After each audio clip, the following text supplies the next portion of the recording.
Hello बच्चों, let's see the question. So our question is an LPG cylinder contains gas at a pressure of 300 kilopascal. ठीक है. At 27 degrees Celsius, the cylinder can withstand the pressure of 1.2 into 10 to the power 6 Pascal.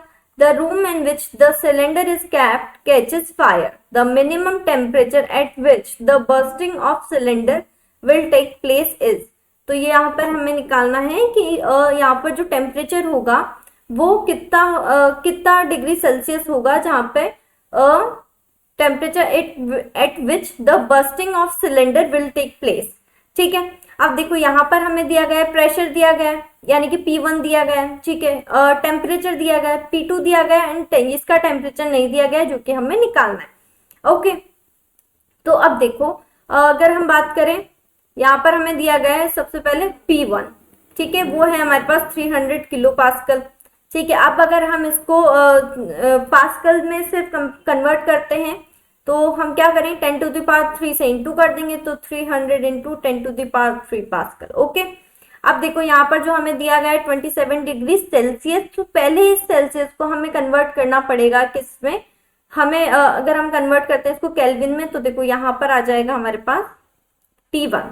तो ये आएगा हमारे पास, T को degree Celsius में अगर convert करते हैं तो 273 प्लस कर देंगे तो यहाँ पर 27 प्लस 273 तो यहाँ पर 300 केल्विन.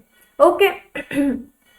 अब देखो इसके बाद हमें प्रेशर दिया गया है, जब cylinder can withstand the pressure of 1.2 into 10 to the power 6. तो यहाँ पर P2 जो आएगा वो आएगा हमारे पास 1.2 into 10 to the power 6 pascal. Okay. तो देखो अब और हमें यहाँ पे क्या निकालना है, T2 निकालना है. तो अकॉर्डिंग टू जो गैलुसेक लॉ होता है, ठीक है, गैलुसेक का जो लॉ होता है उस अकॉर्डिंग क्या होता है, P जो होता है प्रोपोर्शनल होता है T के. तो यानी कि P1 bye T1 equal to होता है P2 बाय T2. ओके. तो अगर हम वैल्यूज पुट करें तो P की वैल्यू है 300, P1 की into 10 to the power 3 divided by 300. ठीक है. इक्वल टू P2 की value 1.2 into 10 to the power 6 divided by कितना, T2 की वैल्यू हमें निकालनी है. ठीक है. तो अब देखो अगर हम इसको इस अकॉर्डिंग लिखे तो T2 तो इधर आ जाएगा. ठीक है. अब बाकी जो वैल्यूज आती है वो आती है 1.2 into 10 to the power 6 into 300 divided by 300 into 10 to the power 3 ये आ जाएगा. तो देखो जो वैल्यू आती है वो क्या आएगी इसकी, अगर हम इधर लिखते हैं तो देखो 300 से तो 300 कैंसिल हो जाएगा, 10 टू द पावर 3 से 10 टू द पावर 6 कैंसिल हो जाएगा तो 1.2 इंटू 10 टू द पावर 3 आ जाएगा. ठीक है. बट ये किस में आ रहा है, ये केल्विन में आ रहा है. अब हमें बात करते हैं, यहाँ पर बोला गया है कि हमें निकालना है डिग्री सेल्सियस में. तो देखो डिग्री सेल्सियस में निकालने के लिए क्या करेंगे, जैसे कि अपन ने 273 प्लस किया था तो यहाँ पर क्या करेंगे, केल्विन निकालेंगे, 273 माइनस कर देंगे. ठीक है. तो अगर 1.2 इंटू 10 टू द पावर 3 को हम कैसे लिख सकते हैं, इसको लिख सकते हैं हम अपन 1.2 1 2 3. ठीक है. तो यहाँ पर आता है तो 1200 केल्विन.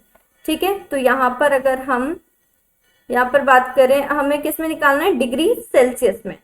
तो 1200 माइनस 273 कर देंगे तो ये हमारे पास डिग्री सेल्सियस में आ जाएगा. तो आ जाएगा हमारे पास 927 डिग्री सेल्सियस. तो T2 की वैल्यू क्या आ जाएगी, 927. ओके. तो हमें सिर्फ यही पूछा गया था कि सिलेंडर जो होगा वो डिग्री सेल्सियस में कितना मतलब क्या टेम्परेचर होगा सिलेंडर का, जिसपे क्या होगा, बर्स्ट करेगा सिलेंडर, तो कितना डिग्री सेल्सियस होगा, तो होगा 927 degree Celsius. Okay, so this is our final answer. I hope you understand. Thank you and best of luck.